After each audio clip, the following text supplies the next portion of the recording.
உங்கள் எல்லாருக்குமே தெரியும், ஒரு நடிகையோட லைஃப் ஸ்பேன், ஐ மீன் கெரியர் ஸ்பேன் வந்து ரொம்ப கம்மி கம்பேரிட்டிவ்லி. ஸோ அந்த வகையில் வந்து நான் ஒரு தமிழ் சினிமாவில் 90s அண்ட் 2000 காலகட்டத்தில் முன்னணி நடிகையாக இருந்தவங்க தான் நடிகை மீனா. இவங்களுக்குன்னு இப்போ கூட பல ஃபேன்ஸ் இருக்காங்க. அந்த அளவுக்கு பிரபலமான நடிகை. இவங்க ரீசெண்டாக ஒரு சேனலுக்கு இன்டர்வியூ கொடுத்துருக்காங்க. அதில் தன்னுடைய 2வது திருமணம் குறித்து மனம் திறந்து பேசியிருக்காங்க மீனா.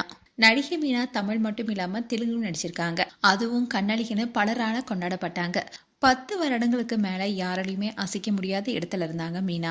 இப்படி இருந்த சூழல தான் வித்யாசாகர் என்பவரை கடந்த 2009ல திருமணம் செஞ்சுக்கிட்டாங்க. அவங்களுக்கு நைனிகா என்ற மகளும் பிறந்தாங்க. நைனிகா விஜய்க்கு தெரியும் படத்துல மகளா நடிச்சிருப்பாங்க. அதுக்கப்புறமா எந்த படத்துலயும் நைனிகா நடிக்கல. இப்படி நல்லபடியா போயிட்டு இருந்த மீனாவுடைய வாழ்க்கையில பெரிய இடி ஒண்ணு விழுந்தது. அதாவது கொரோனா காலகட்டத்துல சில வருஷத்துக்கு முன்னாடி உடல்நலக்குறைவால உயிரிழந்தாரு வித்யாசாகர். அவரோட உயிரிழப்பு மீனாவை பெரிய சோக தள்ளுச்சு. கணவருடைய இழப்புல இருந்து மீள முடியாம இருந்த மீனாவை கலா மாஸ்டர், சங்கீதா உள்ளிட்டோர் தான் கொஞ்சம் கொஞ்சமா அவங்கள மீட்டு கொண்டு வந்தாங்க. முழுவதுமா மீண்டு இருக்கும் மீனா இப்போ நடிப்புல கவனம் செலுத்திட்டு வராங்க. இதெல்லாம் ஒரு பக்கம் இருக்க, மீனாவுடைய 2வது திருமணம் பற்றி தொடர்ந்து கிசுகிசுகளும் பரவிட்டு தான் வருது. குறிப்பா சொல்லணும்னா, ரஜினிகாந்தோடைய மூத்த மகள் ஐஸ்வர்யாவும் தனுஷும் பிரிஞ்சப்போ கூட தனுஷுக்கும் மீனாவுக்கும் திருமணம் நடக்க போறதா வந்து வெளியானுச்சு. இப்படி திருமணம் பற்றிய கிசுகிசு மட்டும் இல்லாம அவங்க அரசியல் நுழைய இருக்கிறாங்க என்ற தகவலும் பரவிட்டு இருந்தது.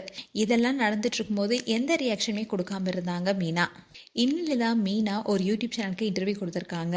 அதெல்லாம் மனம் திறந்து பேசியிருக்காங்க. அதுல அவங்க என்ன சொல்லியிருக்காங்கன்னா, என்னுடைய திருமண விஷயத்துல ஏன் இத்தனை பேர் ஆர்வம் காட்டுறாங்கன்னு எனக்கு புரியல. நான் என்னோட பொண்ணோட ரொம்பவே சந்தோஷமா இருக்கேன். திரும்பவும் திருமணம் செய்யற எண்ணமே எனக்கு இல்லை.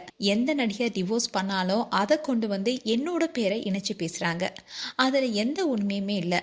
நான் இப்போ என்னுடைய முழு கவனத்துமே நடிப்புல மட்டும்தான் செலுத்திட்டு இருக்கேன். அப்படி இருக்கும்போது எதுக்காக இப்படி இன்னொருத்தவங்க கூட சேர்த்து பேசுறாங்கன்னு தெரியலன்னு மீனா ரொம்பவே காட்டமா பேசியிருந்தாங்க. இந்த விஷயம் தான் இப்ப சோஷியல் மீடியால பேசும் பொருளா இருக்கு.